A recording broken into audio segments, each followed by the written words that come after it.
Boa tarde. Iremos iniciar escutando a Ave Maria e logo após a leitura e o comentário do Evangelho segundo o Espiritismo com a participação de Dona Gislaine Protásio.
Olá, irmãs, irmãos amados, companheiros de ideal espírita,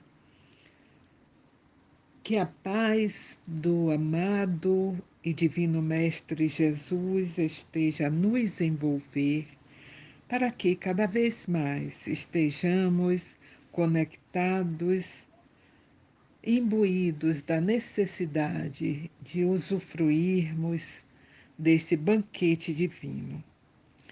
Nestes momentos de tanta dificuldade que nós estamos passando, e temos que entender que nada aqui acontece por acaso.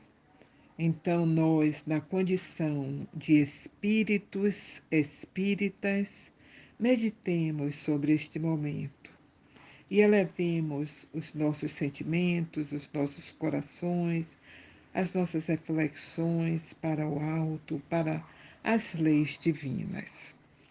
Estamos dando continuidade aos nossos estudos sobre o Evangelho segundo o Espiritismo, do codificador Allan Kardec, hoje finalizando o capítulo 9, Bem-aventurados os que são brandos e pacíficos.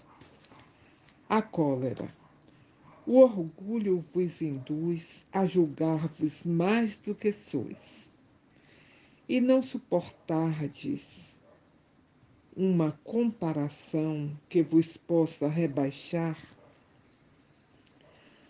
a vos considerardes, ao contrário, tão acima dos vossos irmãos, quer em espírito, quer em posição social, quer mesmo em vantagens pessoais, que o menor paralelo vos irrita e aborrece. Que sucede então? Entregai-vos à cólera? Pesquisai a origem desses acessos e demência passageira que vos assemelham ao bruto, fazendo-vos perder o sangue frio e a razão. Pesquisai e, quase sempre, deparareis com orgulho ferido, que é o que vos faz repelir, coléricos, os mais ponderados conselhos, senão orgulho ferido por uma contradição. Até mesmo as impaciências que se originam de contrariedades, muitas vezes pueris, decorrem da importância que cada um liga à sua personalidade, diante da qual entende que todos se devem dobrar.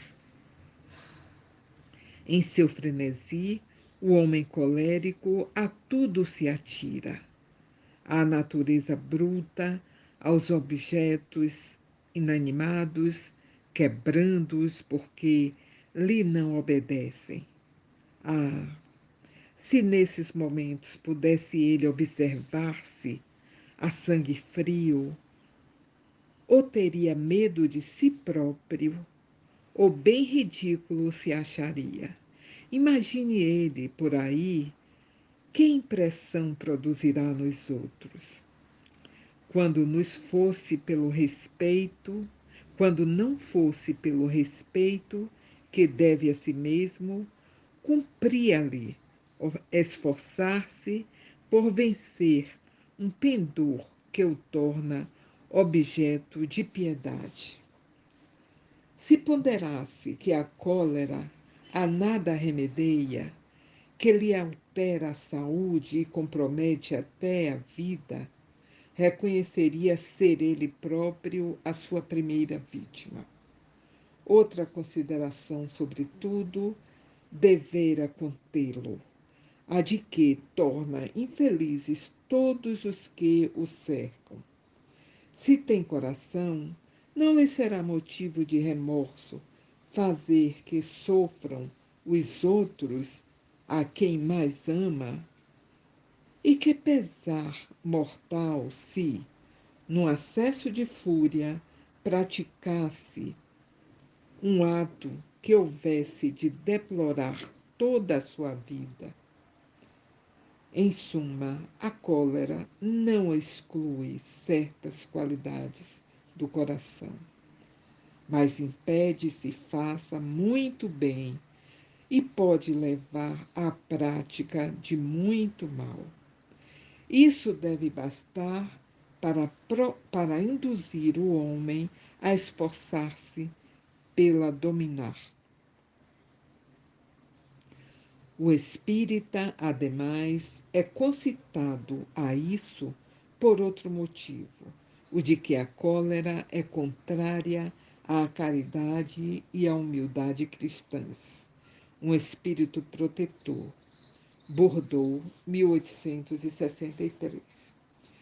Segundo a ideia falsíssima de que lhe não é possível reformar a sua própria natureza, o homem se julga dispensado de empregar esforços para se corrigir dos defeitos em que de boa vontade se compraz, o que exigiriam muita perseverança para serem extirpados. É assim, por exemplo, que o indivíduo, propenso a encolarizar-se, quase sempre se desculpa com o seu temperamento. Em vez de se confessar culpado, lança a culpa ao seu organismo, acusando a Deus dessa forma de suas próprias faltas. É ainda uma consequência do orgulho que se encontra de permeio a todas as suas imperfeições. Indubitavelmente, temperamentos há que se prestam mais que outros a atos violentos, como há músculos mais flexíveis que se prestam a melhor aos atos de força.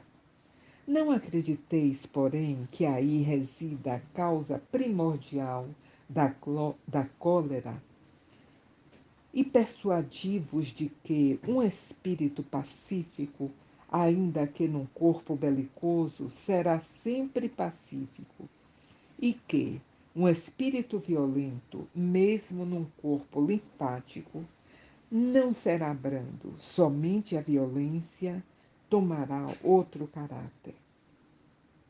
Não dispondo de organismo próprio, ali secundar a violência, a cólera tornar-se-á concentrada, enquanto no outro caso será expansiva.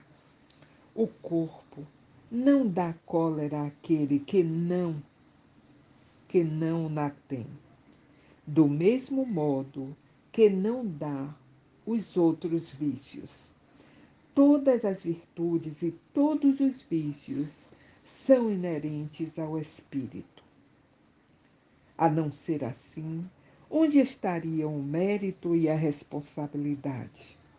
O homem deformado não pode tornar-se direito, porque o espírito nisso não pode atuar, mas pode modificar o que é do espírito, quando o quer com vontade firme. Não vos mostra a experiência, a vós espíritas, até onde é capaz de ir o poder da vontade? Pelas transformações verdadeiramente miraculosas que se operam sob as vossas vistas? Compenetrai-vos, pois, de que o homem não se conserva vicioso, senão porque quer permanecer vicioso, de que aquele que queira corrigir-se sempre o pode. De outro modo, não existiria para o homem a lei do progresso. Hahnemann, Paris, 1863. Meus irmãos, como sempre, que belas lições. Nos conscientizemos de que sermos discípulos do Cristo, cristãos, não é tarefa fácil. Exige de nós trabalho, responsabilidade, perseverança, disciplina, disciplina, disciplina. Foi o que Emmanuel falou para o Chico Xavier, nosso amado Chico Xavier. Então, não é desculpa sermos arrogantes, coléricos. Eu fui ensinada assim. Eu sou assim mesmo. Não adianta. Eu terei outras vidas. Como, meus irmãos? Façamos uma reflexão. Estamos sob a lei do progresso. Assim, se temos outras vidas, quando chegarmos em outro plano da nossa existência, nós voltando-nos para trás, veremos o tempo que perdemos com as nossas arrogâncias, nossas brutalidades, nossos momentos coléricos. Quanto tempo eu perdi, eu me propus a ser brando, a ser manso. A mansuetude é uma graça, é uma dádiva que nós temos que cultivar em nós, em nossos corações. Façamos como Santo Agostinho. No Livro dos Espíritos, na questão 919, ele nos ensina, nos explica. Faça como eu fazia quando aí. Todos os dias, no horário de dormir, recolhamo-nos em oração e perguntemos a nós mesmos: eu fui brando o quanto deveria? O que foi que eu deixei de fazer de bem? Eu fiz o bem que podia fazer para não acarretar o mal? E assim, com a nossa vontade, que é uma potência da nossa alma, vamos nos questionando cada vez mais para que possamos evoluir e aproveitar esse tempo que nos foi dado aqui, porque nem sempre é fácil reencarnar. Muitas vezes nós, na erraticidade, queremos reencarnar para reparar as nossas faltas e nem sempre conseguimos imediatamente. Então, meus irmãos, fiquemos atentos, analisemos-nos, oremos e vigiemos. Tenhamos boas reflexões sob o amparo do nosso Divino Mestre Jesus, do nosso irmão espiritual Pele Vermelha, do nosso anjo da guarda. Gislaine Protásio para a Comunidade Espírita Cristã Pele Vermelha.